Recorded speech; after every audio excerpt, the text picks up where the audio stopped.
Chapter 20. Impatience. When I woke up, I was confused. My thoughts were hazy, still twisted up in dreams and nightmares. It took me longer than it should have to realize where I was. This room was too bland to belong anywhere but in a hotel. The bedside lamps, bolted to the tables, were a dead giveaway, as were the long drapes made from the same fabric as the bedspread, and the generic watercolor prints on the walls. I tried to remember how I got here, but nothing came at first. I did remember the sleek black car, the glass in the windows darker than that on a limousine. The engine was almost silent, though we'd raced across the black freeways at more than twice the legal speed, and I remembered Alice sitting with me on the dark leather backseat. Somehow, during the long night, my head had ended up against her granite neck. My closeness didn't seem to bother her at all, and her cool, hard skin was oddly comforting to me. The front of her thin cotton shirt was cold, damp with the tears that streamed from my eyes until, red and sore, they ran dry. Sleep had evaded me, my aching eyes strained open, even though the night finally ended and dawn broke over a low peak somewhere in California. The gray light, streaking across the cloudless sky, stung my eyes, but I couldn't close them. When I did, the images that flashed all too vividly, like still slides behind my lids, were unbearable. Charlie's broken expression, Edward's brutal snarl, teeth bared, Rosalie's resentful glare, the keen-eyed scrutiny of the tracker, the dead look in Edward's eyes after he kissed me the last time. I couldn't stand to see them, so I fought against my weariness and the sun rose higher. I was still awake when we came through a shallow mountain pass and the sun, behind us now, reflected off the tiled rooftops of the Valley of the Sun. I didn't have enough emotion left to be surprised that we made a 3-day journey in one. I stared blankly at the wide, flat expanse laid out in front of me. Phoenix, the palm trees, the scrubby creosote, the haphazard lines of the intersecting freeways, the green swaths of golf courses, and turquoise blotches of swimming pools, all submerged in a thin smog and embraced by the short, rocky ridges that weren't really big enough to be called mountains. The shadows of the palm trees slanted across the freeway, defined, sharper than I remembered, paler than they should be. Nothing could hide in these shadows. The bright, open freeway seemed benign enough, but I felt no relief, no sense of homecoming. "Which way to the airport, Bella?" Jasper had asked, and I flinched. Though his voice was quite soft and unalarming, it was the first sound, besides the purr of the car, to break the long night silence. "Stay on the I-10, I'd answered automatically. "We'll pass right by it." My brain had worked slowly through the fog of sleep deprivation. "Are we flying somewhere?" I'd asked Alice. "No, but it's better to be close. Just in case." I remembered beginning the loop around Sky Harbor International, but not ending it. I suppose that must have been when I'd fallen asleep. Though, now that I'd chased the memories down, I did have a vague impression of leaving the car. The sun was just falling behind the horizon, my arm draped over Alice's shoulder, and her arm firm around my waist, dragging me along as I stumbled through the warm, dry shadows. I had no memory of this room. I looked at the digital clock on the nightstand. The red numbers claimed it was 3 o'clock, but they gave no indication if it was night or day. No edge of light escaped the thick curtains, but the room was bright with the light from the lamps. I rose stiffly and staggered to the window, pulling back the drapes. It was dark outside. 3 in the morning, then. My room looked out on a deserted section of the freeway and the new long-term parking garage for the airport. It was slightly comforting to be able to pinpoint time and place. I looked down at myself. I was still wearing Esme's clothes, and they didn't fit very well at all. I looked around the room, glad when I discovered my duffel bag on top of the lower dresser. I was on my way to find new clothes when a light tap on the door made me jump. "Can I come in?" Alice asked. I took a deep breath. "Sure." She walked in and looked me over cautiously. "You look like you could sleep longer," she said. I just shook my head. She drifted silently to the curtains and closed them securely before turning back to me. "We'll need to stay inside," she told me. "Okay." My voice was hoarse. It cracked. "Thirsty?" she asked. I shrugged. "I'm okay. How about you?" "Nothing unmanageable." She smiled. I ordered some food for you. It's in the front room. Edward reminded me that you have to eat a lot more frequently than we do. I was instantly more alert. He called? No, she said, and watched as my face fell. It was before we left. She took my hand carefully and led me through the door into the living room of the hotel suite. I could hear a low buzz of voices coming from the TV. Jasper sat motionlessly at the desk in the corner, his eyes watching the news, with no glimmer of interest. I sat on the floor next to the coffee table, where a tray of food waited, and began picking at it without noticing what I was eating. Alice perched on the arm of the sofa and stared blankly at the TV like Jasper. I ate slowly, watching her, turning now and then to glance quickly at Jasper. It began to dawn on me that they were too still. They never looked away from the screen, though commercials were playing now. I pushed the tray away, my stomach abruptly uneasy. Alice looked down at me. "What's wrong, Alice?" I asked. "Nothing's wrong." Her eyes were wide, honest, and I didn't trust them. "What do we do now?" "We wait for Carlisle to call." "And should he have called by now?" I could see that I was near the mark. Alice's eyes flitted from mine to the phone on top of her leather bag and back. "What does that mean?" My voice quavered, and I fought to control it. "That he hasn't called yet?" "It just means that they don't have anything to tell us." But her voice was too even, and the air was harder to breathe. Jasper was suddenly beside Alice, closer to me than usual. "Bella," he said in a suspiciously soothing voice. "You have nothing to worry about. You are completely safe here." "I know that." "Then why are you frightened?" he asked, confused. He might feel the tenure in my emotions, but he couldn't read the reasons behind them. "You heard what Lorenz said." My voice was just a whisper, but I was sure they could hear me. "He said James was lethal. What if something goes wrong and they get separated? If something happens to any of them, Carlisle, Emmett, Edward." I gulped. "If that wild female hurts Esme." My voice had grown higher, a note of hysteria beginning to rise in it. "How could I live with myself when it's my fault? None of you should be risking yourselves for me." Bella, stop." He interrupted me, his words pouring out so quickly that they were hard to understand. "You're worrying about all the wrong things, Bella. Trust me on this. None of us are in jeopardy. You're under too much strain as it is. Don't add to it with wholly unnecessary worries. Listen to me," he ordered, for I had looked away. "Our family is strong. Our only fear is losing you." "But why should you?"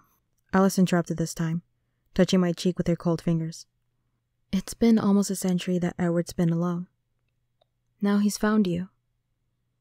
You can't see the changes that we see. We who have been with him for so long. Do you think any of us would want to look into his eyes for the next 100 years if he loses you?" My guilt slowly subsided as I looked into her dark eyes, but even as the calm spread over me, I knew I couldn't trust my feelings with Jasper there. It was a very long day. We stayed in the room. Alice called down to the front desk and asked them to ignore our maid service for now. The window stayed shut, the TV on, though no one watched it. At regular intervals, food was delivered for me. The silver phone resting on Alice's bag seemed to grow bigger as the hours passed. My babysitters handled the suspense better than I did. As I fidgeted and paced, they simply grew more still, two statues whose eyes followed me imperceptibly as I moved. I occupied myself with memorizing the room. The striped pattern of the couches. Tan, peach, cream, dull gold, and tan again. Sometimes I stared at the abstract prints, randomly finding pictures in the shapes, like I'd found pictures in the clouds as a child. I traced a blue hand, a woman combing her hair, a car stretching, but when the pale red circle became a staring eye, I looked away. As the afternoon wore on, I went back to bed, simply for something to do. I hoped that by myself in the dark, I could give in to the terrible fears that hovered on the edge of my consciousness, unable to break through under Jasper's careful supervision. But Alice followed me casually, as if by some coincidence she had grown tired of the front room at the same time. I was beginning to wonder exactly what sort of instructions Edward had given her. I lay across the bed, and she sat, legs folded, next to me. I ignored her at first, suddenly tired enough to sleep, but after a few minutes, the panic that had held off in Jasper's presence began to make itself known. I gave up on the idea of sleep quickly then, curling up into a small ball, wrapping my arms around my legs. "Alice?" I asked. "Yes?" I kept my voice very calm. What do you think they're doing? Carlisle wanted to lead the tracker as far north as possible, wait for him to get close, and then turn and ambush him. Esme and Rosalie were supposed to head west as long as they could keep the female behind them. If she turned around, they were to head back to Forks and keep an eye on your dad. So I imagine things are going well if they can't call. It means the tracker's close enough that they don't want him to overhear. And Esme? I think she must be back in Forks. She won't call if there's any chance the female will overhear. I expect they're all just being very careful. Do you think they're safe? Really? Bella, how many times do we have to tell you that there's no danger to us? Would you tell me the truth, though? Yes, I will always tell you the truth. Her voice was earnest. I deliberated for a moment and decided she meant it. Tell me then. How do you become a vampire? My question caught her off guard. She was quiet. I rolled over to look at her, and her expression seemed ambivalent. Edward doesn't want me to tell you that, she said firmly. But I sensed she didn't agree. That's not fair. I think I have a right to know. I know. I looked at her, waiting. She sighed. He'll be extremely angry. It's none of his business. This is between you and me. Alice, as a friend, I'm begging you. And we were friends now. Somehow. As she must have known we would be all along.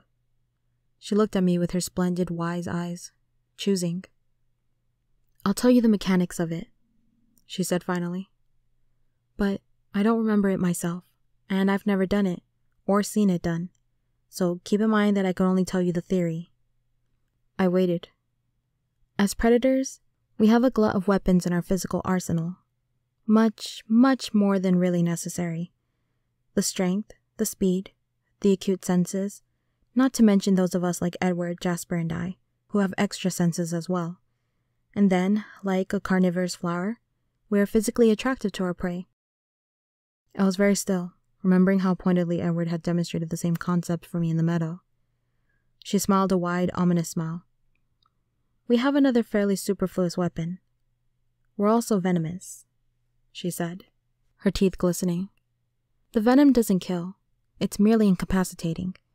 It works slowly, spreading through the bloodstream, so that, once bitten, our prey is in too much physical pain to escape us. Mostly superfluous, as I said. If we're that close, the prey doesn't escape. Of course, there are always exceptions. Carlisle, for example.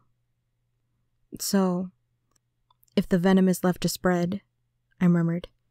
It takes a few days for the transformation to be complete, depending on how much venom is in the bloodstream, how close the venom enters to the heart. As long as the heart keeps beating, the poison spreads, healing, changing the body as it moves through it. Eventually, the heart stops, and the conversion is finished. But all that time, every minute of it, a victim would be wishing for death. I shivered. It's not pleasant, you see.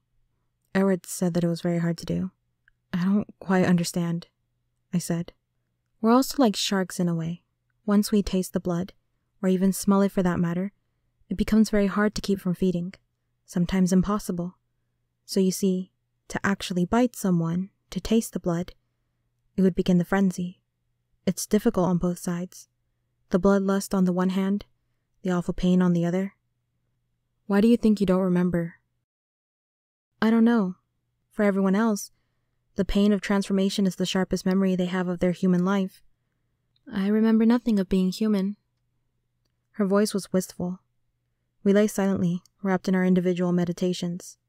The seconds ticked by, and I had almost forgotten her presence. I was so enveloped in my thoughts. Then, without any warning, Alice leaped from the bed, landing lightly on her feet. My head jerked up as I stared at her, startled. Something's changed. Her voice was urgent, and she wasn't talking to me anymore. She reached the door at the same time Jasper did. He had obviously heard our conversation and her sudden exclamation. He put his hands on her shoulders and guided her back to the bed, sitting her on the edge. "What do you see?" he asked intently, staring into her eyes. Her eyes were focused on something very far away. I sat close to her, leaning in to catch her low, quick voice. "I see a room. It's long, and there are mirrors everywhere. The floor is wooden. He's in the room, and he's waiting. There's gold. a gold stripe across the mirrors. Where's the room? I don't know. Something is missing. Another decision hasn't been made yet. How much time? It's soon. He'll be in the mirror room today. Or maybe tomorrow. It all depends. He's waiting for something. And he's in the dark now. Jasper's voice was calm, methodical, as he questioned her in a practiced way. What is he doing? He's watching TV. No, he's running a VCR, in the dark, in another place. Can you see where he is? No, it's too dark. And the mirror room? What else is there? Just the mirrors, and the gold. It's a band around the room, and there's a black table with a big stereo, and a TV. He's touching the VCR there. But he doesn't watch the way he does in the dark room. This is the room where he waits. Her eyes drifted, and then focused on Jasper's face. There's nothing else? She shook her head. They looked at each other motionless. What does it mean? I asked. Neither of them answered for a moment. Then Jasper looked at me. It means the tracker's plans have changed.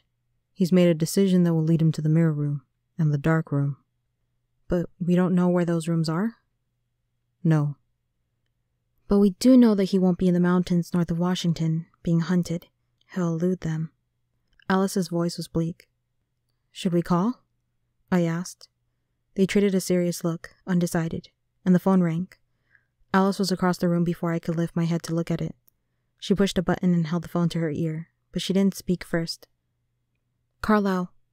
She breathed. She didn't seem surprised or relieved, the way I felt. Yes, she said, glancing at me. She listened for a long moment. I just saw him. She described again the vision she'd seen. Whatever made him get on that plane, it was leading him to those rooms. She paused. Yes, Alice said into the phone, and then she spoke to me. Bella?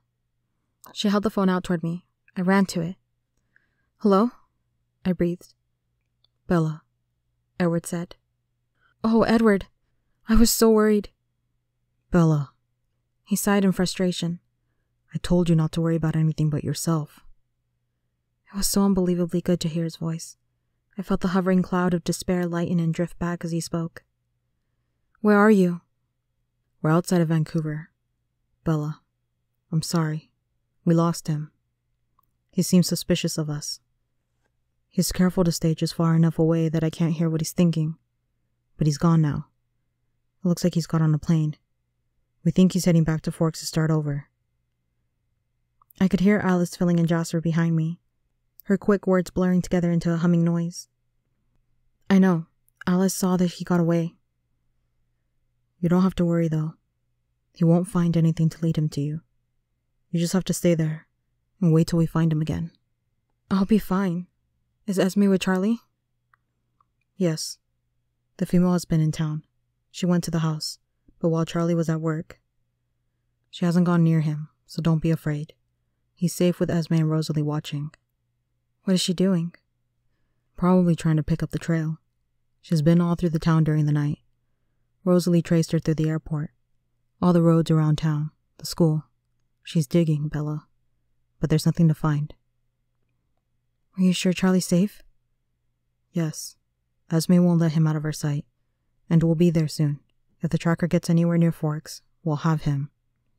I miss you, I whispered. I know, Bella. Believe me, I know. It's like you've taken half myself away with you. Come and get it then, I challenged. Soon. As soon as I possibly can. I will make you safe first. His voice was hard. I love you, I reminded him. Could you believe that? Despite everything I put you through, I love you too. Yes, I can, actually. I'll come for you soon. I'll be waiting. As soon as the phone went dead, the cloud of depression began to creep over me again.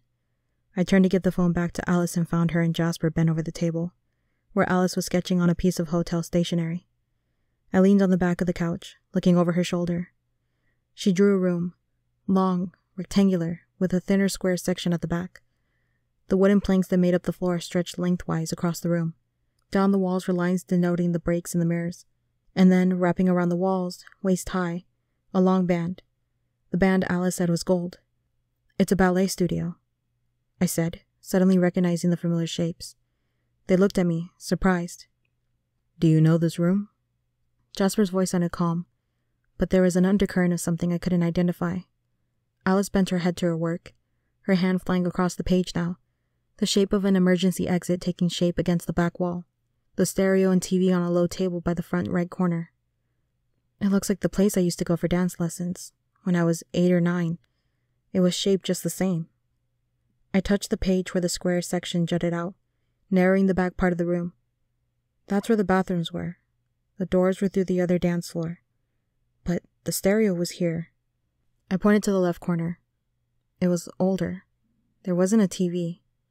There was a window in the waiting room, and you would see the room from this perspective if you looked through it. Alice and Jasper were staring at me. Are you sure it's the same room? Jasper asked, still calm. No, not at all. I suppose most dance studios look the same. The mirrors, the bar. I traced my finger along the ballet bar set against the mirrors. It's just the shape that looked familiar. I touched the door, set in exactly the same place as the one I remembered. Would you have any reasons to go there now? Alice asked, breaking my reverie. No, I haven't been there in almost 10 years. I was a terrible dancer. They always put me in the back for recitals, I admitted. So there's no way it could be connected with you? Alice asked intently. No, I don't even think the same person owns it. I'm sure it's just another dance studio somewhere. Where was the studio you went to? Jasper asked in a casual voice.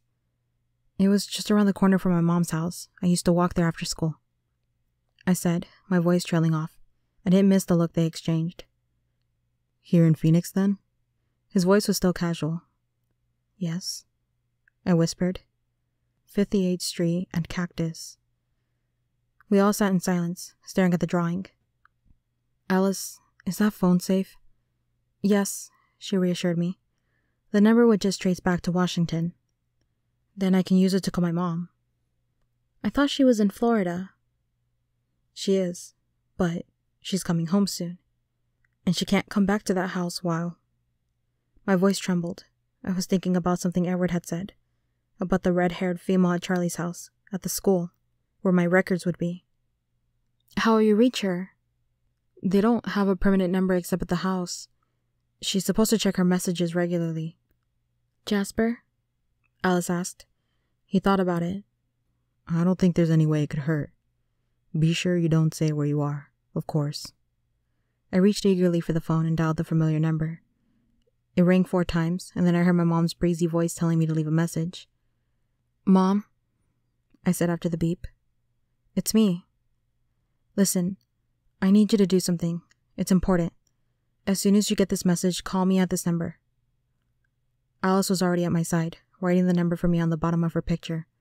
I read it carefully, twice. Please don't go anywhere until you talk to me. Don't worry, I'm okay, but I have to talk to you right away, no matter how late you get this call, all right? I love you, Mom. Bye. I closed my eyes and prayed with all my might that no unforeseen change of plans would bring her home before she got my message. I settled into the sofa, nibbling on a plate of leftover fruit, anticipating a long evening. I thought about calling Charlie, but I wasn't sure if I should be home by now or not. I concentrated on the news, watching out for stories about Florida, or about spring training, strikes or hurricanes or terrorist attacks, anything that might send them home early. Immortality must grant endless patience. Neither Jasper nor Alice seemed to feel the need to do anything at all. For a while, Alice sketched the vague outline of the dark room from her vision, as much as she could see in the light from the TV. But when she was done, she simply sat, looking at the blank walls with her timeless eyes. Jasper, too, seemed to have no urge to pace, or peek through the curtains, or run screaming out the door the way I did. I must have fallen asleep on the couch, waiting for the phone to ring again. The touch of Alice's cold hands woke me briefly as she carried me to the bed. But I was unconscious again before my head hit the pillow.